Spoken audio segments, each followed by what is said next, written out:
Hello, everyone. Welcome to Off the Charts, episode 118. Before we start off, if you like this type of content, please like and subscribe and tell your friends. Today, we're going to be doing another one of those revisiting forgotten bands. Today, I'll be talking about King Cobra. If you don't know who King Cobra is, that's okay. But I bet you know pretty much all the members or what they went off to after King Cobra disbanded. So we'll be talking about that.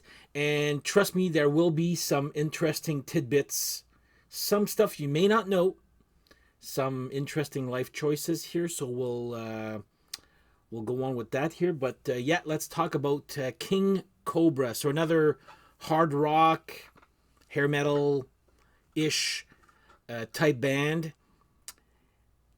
At the time, I knew about them. I knew all the members pretty much afterwards, but King Cobra didn't do anything here in Canada.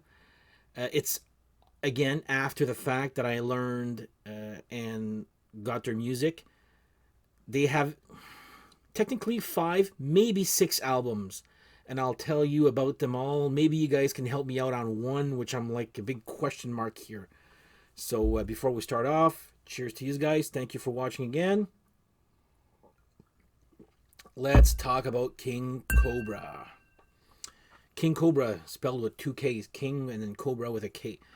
Who is King Cobra? Well, singer Mark Free. More on him later. Mick Suida on guitar, which, if you don't know, went on to go to Bullet Boys and later come back to King Cobra, later go back to Bullet Boys. Anyway, that guy's up and down. I don't know. David Michael Phillips, has he done anything else of, I don't know there. Johnny Rod on bass. David Michael Phillips was the other guitarist. Johnny Rod on bass. He was the big blonde guy with the poofy hair. Went on to go with Wasp, later to come back to King Cobra much later on, and pretty much the most popular member of King Cobra was the drummer Carmine Appice. His brother's Appice, so this is Carmine Appice. I don't know how to pronounce those guys' names. On drums, he of course did Ozzy. I believe Vanilla Fudge. Ozzy went on after that to Blue Murder, which you guys know I love. So that's pretty much your lineup right there. I think everybody dyed their hair blonde. All 4, the singer, 2 guitarists, and the bass player, and Carmine Appice stayed with his black. Odd a little bit there, but anyway, they came out with their first album, Ready to Strike, which actually I find very good. It's actually pretty good. I've talked about another forgotten band, which was Kick Axe, a few episodes ago. Well, if you guys remember, I did talk about Kick Axe as they were named. Spectre General made a song called Hunger for the Transformers movie. Well, this is the official release, I guess. They went and re-recorded the Spectre General / Kick Axe song, Hunger, made it their video. Cool video at the end when they show all their pictures hanging there. I find this band made a lot of missteps, but anyway, there's your band shot right there. You must know Carmine Appice, Mick Suida, Mark Free, Johnny Rod, and David Michael Phillips. Yeah, Ready to Strike, great song. Hunger is a great song too. The whole album is actually pretty solid here. It's what's coming after that's a little what. So anyway, King Cobra, Ready to Strike was their first album. Second album, my God, talking about a departure. I'm not. It's not like The Elder or Risk or what else there. So Thrill of a Lifetime. Same lineup. Mark Free, David Michael Phillips, Johnny Rod, Mick Suida, and Carmine Appice. It's while that first one was hard rock, verging on glam, or even heavy hard rock, this is pop rock. So, I mean, it is what it is there. It's, I don't even know how to describe this. Think of soundtrack songs, if that makes any sense. And of course, there is a soundtrack song. It's easy for me to say this. Iron Eagle, Never Say Die. Was this for Iron Eagle or Iron Eagle 2? I don't even remember. Nobody knows about this video or song there. Song's good, or decent, I should say there. But to me, this is by far their worst album. This is just like, it was going fairly good with the hard rock, and then they come with this pop rock second time around. Thrill of a Lifetime. It's like all these up-tempo, positive, soundtracky music there. I mean, there's some decent songs on this, but to me, this is my least favorite of theirs there. But I still would give it a spin. I'm pretty proud to own this one here. So, number 2, they had an album, King Cobra, Thrill of a Lifetime. Then, the singer, Mark Free. Okay, before I get into this story here.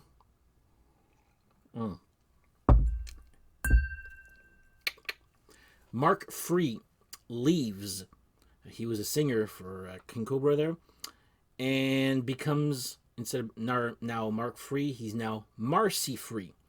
Yes, he had a sex change. I guess it wasn't as, not that it's super common these days anyway there, but it's a lot more common these days than back then. This is 1986. So he leaves. I don't know what the reasoning for that, but anyway, he becomes Marcy Free. I believe he had a band after that, Unruly Child. That's her on vocals now. I believe he's still making music to this day, but that's pretty much the last we'll hear of Mark Free / Marcy Free in the King Cobra. So then comes King Cobra III. So there's Johnny Edwards on vocals that replaced, and I believe on tour later on, a young, what's his name there, Mark Torian, who would later on go to Bullet Boys with Mick Sweeta. I believe Mick Sweeta and Mark Torian were together. I just don't know when. Like, that's where I'm a little unclear in the timeline here. They had this is actually, like, they had no record contract. I think they made this as an independent, then it got released on Rocker Records. I think the songs are actually not bad here. Just the cover is it's just very cheap. But Mean Street Machine's good. Take It Off was the video, and you look at the video and you're like, wow, talk about how do you say that? They're generic, a very, very generic song. But the thing is I think Take It Off is actually the worst song on the album, and that's what they put as the like Walls of Silence. I think is great. There's a few songs co-written by Gene Simmons. Legends Never Die, and It's My Life. Kiss fans must know that song. Well, it was actually recorded. Sorry. It was recorded for this. It was a Kiss leftover. Was recorded by King Cobra. I think it got recorded also by Wendy O. Williams. Also, I do like this version here. Number 1 is good. Anyway, I have no problem with this. It's just lineup wise, very uninteresting. This is kind of, this fell on deaf ears, or nobody. I didn't know this existed at the time. You look at it at the time, you're like, my God, this looks like a bootleg. But anyway, King Cobra 3 with a different lineup. After this, they pretty much disbanded. So that was those 3 albums, and when I heard about them, I was like, it's one of those B or C grade hair metal bands. I've grown to like them a little bit more of late there. Then, well, before we do that, Okay, this is where I'm a little confused. Is this an album or not? So I'm going to put the picture right here. In 2001, they have, it's only available digitally, maybe on a CD. I only have it digitally. Hollywood Trash. It's got some songs. It's got some demos on it. Some songs I've never heard before. It's they're on vocals. It's Kelly Keeling who's in Baton Rouge. Is this an album? Like some people say, it's a compilation. I've half of these songs, more than half of the songs, I've never even heard of. I don't think it's a real album, but I'm not sure. Anyway, if you guys know, let me know. So anyway, that released bombed. Like the critics were so bad with it, so that happened or whatever. Then 2011 comes along, and they recruit Paul Shortino on vocals.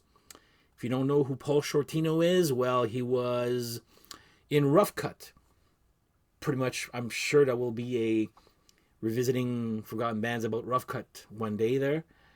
Then Paul Shortino went on for Quiet Right's fourth album. Yes, that album. Well, that's Paul Shortino from Rough Cut to Quiet Right. No clue what he did for 20 years. Then suddenly he's back, King Cobra, and releasing just a single, which happened at the same time where Ronnie James Dio had passed away, and a whole bunch of people were jumping on the bandwagon of making a song about Dio, some extremely cheesy, some bad. But you know what? Monsters and Heroes has my vote for the best song about Ronnie James Dio at that time. Great hard rock song, great chorus, great everything. It's not cheesy at all. I think it's great. And I guess they kind of got a good reception for that song, which then came self-titled King Cobra, only available on CD. I wish they would make this on vinyl. I actually like this album a lot. Rock This House. I mean, it's not original there, but man, Rock This House is so good. Turn Up the Good Times. Tear Down the Walls. We Got a Fever. Man, I love that song. Anyway, this whole song. So pretty much everybody's back. David Michael Phillips. Johnny Rod is back on bass. Why can't I say his name? Carmen Apiece. Neck. And Paul Shortino on vocals. Mick Sweeta is on the record for this one. Would leave again before the first video was shot. I don't understand that guy. But anyway, you know what? It's probably my vote for my favorite King Cobra album. It's actually very good. So then it comes with the self-titled King Cobra 2011 on Frontiers Records. And King Cobra 2. Yeah, they're not very original with the name titles there. Good, but I find it's a kind of a carbon copy and not as inspired of the one that I just mentioned, the great one here. Hell on Wheels. Have a Good Time. Again, it's a good song, just not great, like not real original. Mick Sweeta's back in this, and he would leave. His picture is there anyway. The same band there, Johnny Rod, Carmen Apiece, Mick Sweeta, David Michael Phillips. He's back, but I know he went and left again because he went and joined Bullet Boys for about a week. And I don't know. Anyway, this is good. Probably it's just not as inspired as the one before that. So this is King Cobra 2. This was in 2013. So follow them on Instagram or social media. Last I heard was last year they were recording touches on a new album. So color me intrigued. I will get it when it's released. So there you go. King Cobra, hard rock, hair metal band, whatever. Probably more known for not King Cobra, but for what other, what Bullet Boys to Blue Murder to Bullet Boys to Wasp to they introduced a bunch of great musicians in that band. I just as together maybe it's they're good. Far from great, but they have some decent songs. And if you guys are just curious, I would actually just check out these two. Their first one, and of course King Cobra, their return from 2011.